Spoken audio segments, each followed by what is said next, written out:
యమునికి సంబంధించి ఇక్కడ ఒక మహిమాన్విత నామాన్ని శాస్త్రం చెప్తున్నాయి.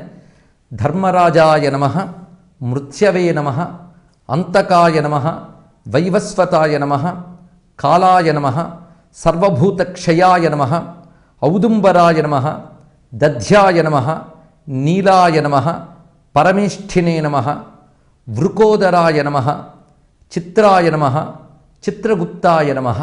ఇవి యమునికి సంబంధించినటువంటి నామాలు. వీటిని ఉచ్చరిస్తూ తర్పణమైన నమస్కారమైన చేసుకోవాలి. దీనివల్ల యమయాతన ఉండదు అని చెప్తున్నారు. ఇక్కడ యముడు అనేది కాలస్వరూపమే. అందుకే దీని పేరు కాళరాత్రి. ఆరాధించేది కూడా యముని. ఈ కాలం అనేది లోకక్షయకృత్ ప్రవృద్ధో కాలోస్మి అని భగవద్గీతలో చెప్తున్నటువంటి మాట. కాలం అన్నిటినీ భక్షించేది. అందుకే కాలధర్మం చెందుట అనే వ్యవహారం కూడా చెప్తూ ఉంటాం. అందుకు కాలాన్ని అనుకూలపరుచుకోవడానికి అనువైన రాత్రి ఈ నరక చతుర్దశి, దీపావళి.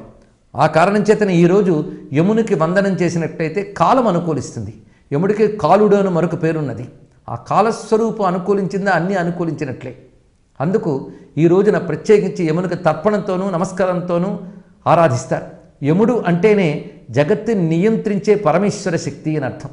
సృష్టిలో సర్వజీవుల కర్మలు కూడా ఆ జీవులు మర్చిపోయిన ఆ కర్మల విషయమంతా భద్రపరచబడి ఉంటుంది ప్రకృతి వ్యవస్థలో. అది పరమేశ్వరుడు గమనిస్తాడు. అందుకు తాను చేసిన కర్మని తానే కప్పిపుచ్చుకుందాం అనుకున్నప్పటికీ కూడా కాలం గమనించుకుంటూ ఉంటుంది. ఈ కాలం గమనించడమే కాదు, దాన్ని అంతటినీ భద్రపరుస్తుంది. అందుకే మనం చేసే కర్మలకి పెద్ద సాక్షి కాలమే. ఆ కాలమే వీటన్నిటినీ గుర్తు చేసుకుని దానికి తగ్గట్టుగా కర్మఫలాలు ఇస్తుంది. ఎంత చిత్రంగా మన యొక్క కర్మల్ని భద్రపరుస్తుంది అనేది ఆశ్చర్యమే. అందుకే చిత్రం అంటేనే ఆశ్చర్యం. చిత్రంగా మన యొక్క కర్మల వివరాలని గుప్తపరుస్తుంది కనుకనే కాలశక్తినే చిత్రగుప్త అని కూడా అంటారు. ఈ చిత్రగుప్త యమతత్వముల్ని ఆరాధించడం వల్ల కాలములు అనుకూలిస్తాయి. అది దీని యొక్క మరొక ప్రత్యేకమైన అంశం. అందుకు మొత్తం సంవత్సర కాలంలో యమునికి సైతము ప్రాధాన్యం ఉన్నటువంటి పర్వం ఇది. దీనివల్ల వేదనలు యాతనలు లేకుండా ఉంటాయి. అది ఇహజీవితంలోనూ పరానికి కూడా సంబంధించినటువంటి ఆనందప్రదాయకమైన అంశం. అందుకే నరకాంతక కాలం ఇది. దీనికి సంకేతంగానే నరకాసురుణ్ణి కృష్ణుడు సంహరించడం కూడా కనబడుతున్నది. కృష్ణ పరమాత్మ సాక్షాత్ నారాయణుడు. నారాయణ్ణి ఆశ్రయిస్తే నరకం ఉండదు. అందుకు నరకాసురుని సంహరించడము అంటే దుఃఖాన్ని పోగొట్టడమే. ఆ దుఃఖాన్ని పోగొట్టడానికి సంకేతంగా ఆనందాన్ని ప్రకటించారు. ఆనంద ప్రకటనమే దీపాల రూపంతోనూ బాణసంచాల రూపంతోనూ జరుగుతున్నది. ప్రపంచంలో ఎక్కడైనా ఆనందాన్ని, ఉత్సాహాన్ని, ఉత్సవాన్ని దీపాల రూపంలో, బాణసంచాల రూపంలో ప్రకటిస్తారు. అది యుగాల నాడు భారతదేశంలో ఆ పద్ధతి ఉండేది. అలాగే దీపములు లక్ష్మీదేవిని ఆహ్వానిస్తూ ఉంటాయి. అందుకే ఇది లక్ష్మీ ప్రాప్తి, లక్ష్మీ ఆహ్వానమైనటువంటి పర్వం. ఈ ప్రదోష కాలంలో దీపాలు వెలిగించే ముందు దీపమునందు లక్ష్మీదేవిని ఆవహింపజేయాలి. తర్వాత ధనమునందు లక్ష్మీదేవిని ఆవహింపజేయాలి. ఇలాగ దీపలక్ష్మి, ధనలక్ష్మి పూజ చేయాలి. పైగా లక్ష్మీ పూజ చేసేటప్పుడు కుబేరుని కూడా స్మరించాలి. ఆ కుబేర లక్ష్మి ఉభయుల్ని ఆరాధించాలి. లక్ష్మీదేవి భక్తుడైన కుబేరుని ఆరాధించడం వల్ల ధనప్రాప్తి, ధనమ యొక్క స్థిరత్వము, ఇతోధిక అభివృద్ధి లభిస్తుంది కనుక లక్ష్మీదేవిని ఆశ్రయించి అభివృద్ధి సాధించిన కుబేరుని కూడా ఈ 2 రోజుల్లో ఆరాధించడం కనబడుతున్నది. ముఖ్యంగా దీపావళి రాత్రి వేళ ప్రదోషకాలంలో లక్ష్మీ పూజ చెప్పబడుతున్నది. అమ్మవారే లోకైక దీపాంకురాం అని వర్ణించబడుతున్నది. ఆ లోకానికంతటికీ వెలుగునిచ్చేటువంటి మహాలక్ష్మి ఆ జ్యోతి యందు ఆరాధించాలి. దీపజ్యోతి యందు లక్ష్మిని ఆరాధించడం అత్యంత ప్రధానం. దీన్ని బట్టి ఈ 3 రోజుల్లో ఎవరైతే దీపాలు వెలిగిస్తారో వాళ్ళ ఇంట ఎప్పుడూ దీపం వెలుగుతుంది అని, అంటే వాళ్ళ ఇంట ఎప్పుడూ ఆనందం ఉంటుంది, ఐశ్వర్యం ఉంటుంది అని చెప్తారు. ఈ 3 రోజులకి బలిరాజ్యమును మరొక పేరున్నది. అంటే బలిచక్రవర్తిని పరమాత్మ నిగ్రహించాడు. ఆ నిగ్రహానికి కూడా కారణం ఉంది. బలిచక్రవర్తి మహాభక్తుడు. కానీ విశ్వనియమానికి విరుద్ధంగా త్రిలోకాలు అక్కడ ఇంద్రుడు పాలించవలసి ఉంటే తన యొక్క బలంతో, యాగము ద్వారా వచ్చిన శక్తితో ఇంద్రుని జయించి ముల్లోకాలను ఆక్రమించాడు బలిచక్రవర్తి. కానీ విశ్వనియమాలు ఏర్పరిచిన వాడు విష్ణువు. ఆ మన్వంతరం అంతా కూడాను ఇంద్రుడు ఒక నియమింపబడ్డాడు. అది విష్ణువు ఏర్పరిచిన నియమం. దానికి విరుద్ధంగా బలిచక్రవర్తి రాగానే విశ్వనియమాన్ని నిలబెట్టడం కోసం నారాయణుడు వామనుడై వచ్చి త్రివిక్రముడుగా తన యొక్క విశ్వరూపాన్ని ప్రదర్శించి ఆ తర్వాత బలిచక్రవర్తిని అణచివేసి ఇంద్రుని రాజ్యములు ఇంద్రునికి అప్పగించాడు. అప్పుడు బలిచక్రవర్తితో చెప్తాడు, నువ్వు సామాన్యుడు కావు, మహానుభావుడివి. బలిచక్రవర్తి కేవల రాక్షసుడు కాడు, అని ప్రహ్లాదుని యొక్క మనుమడు. భక్తిలో ప్రహ్లాదునికి ఏమీ తీసిపోడు. అంత మహాభక్తుడు గనుకనే బలిచక్రవర్తిని తనదైన రసాతల లోకంలో ఉండమని చెప్పి నారాయణుడు ఆయనకి రక్షకుడుగా ఉన్నాడు. ఆయనకు ప్రతి ఏడాది ఈ దీపావళి నాడు దానికి ముందు వెనుక రోజుల్లో బలిరాజ్యం అని చెప్పి ఆయన్ను ఆరాధించాలని నియమాన్ని ఏర్పరిచాడు. ఆ సమయంలో బలిచక్రవర్తి భూమి యందు సంచరిస్తాడట. అప్పుడు బలిని ఉద్దేశించి ఎవరైనా తమ యొక్క భక్తిని ప్రకటించినట్లయితే విష్ణువు ప్రీతి చెందుతాడు అని చెప్పారు. ఎందుకంటే భాగవతులను పూజిస్తే భగవంతుడు సంతోషిస్తాడు. బలిచక్రవర్తి భాగవతోత్తముడు. ఎందువలన అంటే మాయని జయించిన వాడు బలిచక్రవర్తి. సృష్టిలో ఎవరైనా సరే తనది అనుకున్న సంపదని వదులుకోలేరు. కానీ వచ్చినవాడు విష్ణువు తనదైన ముల్లోకాలు తీసుకుంటాడు అని గురువు హెచ్చరించినప్పటికీ తీసుకునేవాడు విష్ణువైతే ఇవ్వడానికి నేను సిద్ధమన్నాడు బలిచక్రవర్తి. ఆ త్యాగగుణం చేత బలిచక్రవర్తి గొప్పవాడయ్యాడు. బలి అంటేనే అర్పణము, పూజ. బలి వద్ద మనం గ్రహించవలసిందే అర్పణ బుద్ధి, త్యాగ బుద్ధి. ఆ త్యాగాన్ని గౌరవం ఇచ్చాడు నారాయణుడు. అందుకే త్యాగమే భాగవతుల లక్షణం గనక మహాభాగవతోత్తముడైన బలిచక్రవర్తిని ఈ 3 రోజులు ఆరాధించడం ఉన్నది. ముఖ్యంగా దీపావళి అమావాస్య అయిపోయాక కార్తీక శుద్ధ పాడ్యమి నాడు బలిని ప్రత్యేకించి ఆరాధన చేస్తారు ఇక్కడ. అప్పుడు బలిరాజ్యం సమాసాధ్య ఏర్న దీపావళికృత తేషాం గృహే కథం దీపాః ప్రజ్వలిష్యంతి కేశవ అని శాస్త్రం చెప్తున్నది ఇక్కడ. ఈ బలిరాజ్య కాలంలో ఎవరు దీపావళి చేయరో వారింట్లో దీపాలు ఎలా వెలుగుతాయి అన్నారు ఇక్కడ. అంటే ఈ 3 రోజులు కూడా దీపావళిలో ఒక విధంగా బలిచక్రవర్తి ఆరాధన కూడా దాగి ఉన్నది. మరొక ప్రత్యేకత చెప్తున్నారు, దీపావళి నాడు ఎలా ఉంటారో సంవత్సరం అంతా అలా ఉంటారట.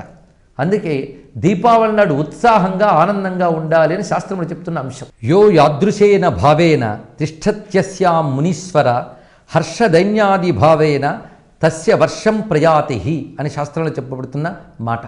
ఈరోజు ఏ భావంతో ఉంటారో సంవత్సరమంతా అదే భావంతో ఉంటారు అని కాలము యొక్క సూక్ష్మ ప్రభావం తెలిసిన మహర్షులు చెప్పిన మాట. హర్ష దైన్యాది భావేన అన్నారు ఇక్కడ. ఈరోజు హర్షభావంతో అంటే ఆనందభావంతో ఉంటే సంవత్సరం అంతా అలాగే ఉంటారట. అలాగే దైన్యభావంతో ఉంటే ఆ దిగులుతోనే ఉంటారని చెప్పారు. అందుకే ఈ రోజున వేడుకలు చేసుకుంటూ ఉత్సాహంగా ఉండాలి. ఇది ఆనందంగా ఉండవలసిన రోజు. దుఃఖం లేని స్థితినే ఆనందం అంటారు గనక ఇక్కడ నరకాది బాధలు కూడా లేని ఆనందాన్ని ఇక్కడ చూపిస్తున్నారు. అందుకే దీపావళి ఆనంద పర్వం అని వ్యాఖ్యానించుకోవచ్చు. ఈరోజు ఆనందంగా ఉండడానికి ప్రయత్నించారు. అయితే ఆనందం అంటే ధార్మికమైన ఆనందాలే ఇక్కడ తెలుసుకోవాల్సింది. ధర్మసమ్మతమైన వేడుకలతో ఉత్సాహంగా ఉండాలి. అందుకు బంధుమిత్రులతో కలిసి ఉండడం, పిండి వంటలు ఆరగించడం, వీటితో పాటు దేవపూజ, పితృపూజ ఇవన్నీ కూడా కలిసి ఉన్న మహాపర్వం ఇది. అయితే దీనికి దీపావళి అనే పేరును కూడా శాస్త్రం ఎంత చక్కగా చెప్పిందంటే దీపైర్ నీరాజనాదత్ర సైషా దీపావళి మత అన్నారు ఇక్కడ. దీపములతో నీరాజనములు ఇస్తారు గనక దీనికి దీపావళి అని పేరు. అందుకే దీపములు వరుసగా పెట్టి దేవతను ఆరాధించడం అనేది ఇందులో ప్రధానంగా కనబడుతున్న అంశం. పైగా ఈరోజు ప్రాతకాలంలో వినోదాలతో గడపాలని, అంటే నిత్య నైమిత్తికాది కర్మలైన తర్వాత వినోదాలతో గడపాలని, సాయంకాలం లక్ష్మీ పూజతో అనుష్ఠానంతో గడపాలని చెప్తున్నారు. ఆ వినోదాల్లో అస్యాన్ ద్యూతం ప్రకర్తవ్యం ప్రభాతే సర్వమానవై అన్నారు ఇక్కడ. అంటే ద్యూతాది వినోదములు కూడా ఈరోజు అనుమతించబడుతున్నాయి.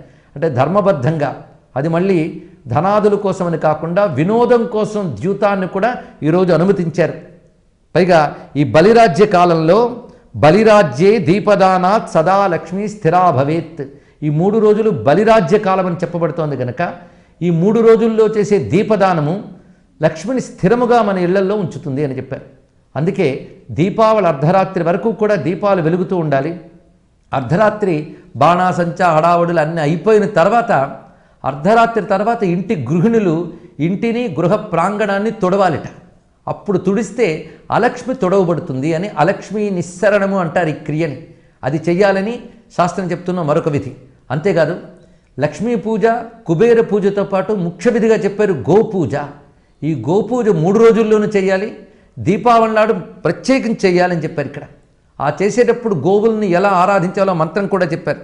లక్ష్మీర్యా లోకపాలానాం ధేనురూపేణ సంస్థిత ఘృతం వహతి యజ్ఞార్థే మమ పాపం వ్యపోహతు. ధేనువునే లక్ష్మి అంటారు. అందుకే గోమాత గుహజన్మ భూమన్ లలితా సహస్రనామంలో కూడా అంటున్నాం. గోమాత సాక్షాత్ లక్ష్మీ రూపం గనక ఆ గోమాతని ఈరోజు ఆరాధించడం, యజ్ఞము కోసమే నెయ్యి మొదలైనటువంటి పదార్థములు ఇస్తున్న గోమాత యజ్ఞమునకు రక్షకురాలిగా తల్లిగా వేదమునందు కీర్తించబడుతున్నది. ఆ సమయంలో గోవుకి సంబంధించిన ఒకానొక మంత్రాన్ని చెప్తున్నది మహాభారతం. అగ్రతస్సంతు మే గావో గావో మే సంతు పృష్ఠతః గావో మే హృదయం సంతు గవాం మధ్యే వసామ్యహం. నాకు ముందు వెనుక ఆవులుండాలి, నాకు ఇరువైపులో ఆవులుండాలి, ఆవుల మధ్యలో నేను ఉండాలి. ఎంత చక్కని శుభాకాంక్ష. అంటే గోసంపద వృద్ధి చెందితే దేశానికి చాలా క్షేమం గనక ఈ రోజున గోవులను ఆరాధించడం కనబడుతున్నది. గోవులను అనగానే ఇక్కడ ధేనువులు వృషభములు రెండూ తీసుకోవాలి. ఇక్కడ అంటే ఆవులు ఎద్దులు ఈ రెండిటిని కూడా ఆరాధించాలి. పైగా ఈ ఆరాధన సమయంలో మాత్రం పాలు పితగడం, వృషభాలపై భారము వేయడం కూడదు అని కూడా శాస్త్రం చెప్తున్నటువంటి అంశం ఇది. అందుకు దేవతారూపాలుగా వాటిని చూడడం అనేది ఇక్కడ కనబడుతున్నది. ఈ విధంగా లక్ష్మిని అనేక రూపాలతో మనం కొలుచుకుంటున్నాం ఈ రోజున. పైగా ఇక్కడ కాలాన్ని అనుకూలం చేసుకోవడం, లక్ష్మిని పొందడం, ఇద్దరు దిక్పాలకులను ఆరాధించడం కనబడుతున్నది. కుబేరుని యముని. కుబేరుడు ఉత్తర దిగధిపతి, ఐశ్వర్యాల గధిపతి. అందుకే ఆయన యొక్క అనుగ్రహం వల్ల ఐశ్వర్యాలు లభించడం. అందుకే రాజాధిరాజాయ ప్రసగ్య సాగినే నమో వయం వై శ్రవణాయ కుర్మహే అని వేదమంత్రమే చెప్తున్నది. రాజాధిరాజు వైశ్రవణుడు అని కుబేరునికి పేరు. ఆ కుబేరుని యొక్క అనుగ్రహం పొందే విధంగా కుబేర లక్ష్మీ పూజ కూడా ఇక్కడ చెప్తూ ఉన్నారు. ముఖ్యంగా ఈరోజు విందులు వినోదాలతో కాలక్షేపం చేసేవాళ్ళు ఒకవైపు ఉంటూ ఉంటే, పవిత్రంగా అనుష్ఠానం చేసేవాళ్ళు చతుర్దశి నాడు నక్తభోజనం చేయాలని చెప్పారు ఇక్కడ. అంటే చతుర్దశి తిథి నాడు సాయంత్రం వరకు ఉపవసించి సాయంకాలం దేవతారాధన చేసి నక్తభోజనం చేయాలని, తర్వాత అమావాస్య నాడు కూడా ఈ విధమైన ఆరాధన చెప్పారు. ఇది కేవలం ఐచ్ఛికం, అంటే దాన్ని పాటించాలనుకునే వాళ్ళకి మాత్రమే తప్ప ఇదే విధి అని మాత్రం లేదు. అందుకు ఉపవాసాదులన్నీ వారి వారి నియమాలను అనుసరించి ఉంటాయి. ముఖ్యంగా ఈరోజు ఒక ధార్మికమైన వినోదాలతో పితృదేవతల తారణ కోసం ఆరాధించడం కనబడుతున్నది. అందుకే దీనికి ప్రేత చతుర్దశి అని కూడా పేరు కనబడుతున్నది. ఈ విధంగా పెద్దల ఉత్తమగతుల కోసం, మనకు లోకంలో అన్ని విధాల ఆనందం లభించడం కోసం, దేవతల అనుగ్రహం కోసం నియమింపబడ్డటువంటి ఈ 3 రోజుల్లో పితృతర్పణం కూడా అత్యంత ముఖ్యంగా చెప్పబడుతున్నది. ఈరోజు అమావాస్య నాడు పితృతర్పణ చేసినటువంటి వారికి ఆ పితృదేవతల సద్గతులు పొంది వారి యొక్క అనుగ్రహం చేత వీరికి వంశాభివృద్ధి జరుగుతుంది. ఇలాగా అటు దేవతలకు ఇటు పితృదేవతలకు కూడా ప్రసన్నత కలిగించి వారి యొక్క అనుగ్రహం లభింపజేస్తూ, దేవతలకు కూడా దేవి అయిన మహాలక్ష్మీదేవి యొక్క ప్రసన్నత కటాక్షము జీవులకు లభింపజేసే విధంగా ఏర్పరిచినటువంటి ఋషుల యొక్క అపూర్వ విజ్ఞాన దృష్టికి నమస్కరిస్తూ సర్వం శ్రీ దీపలక్ష్మీ చరణారవిందార్పణమస్తు.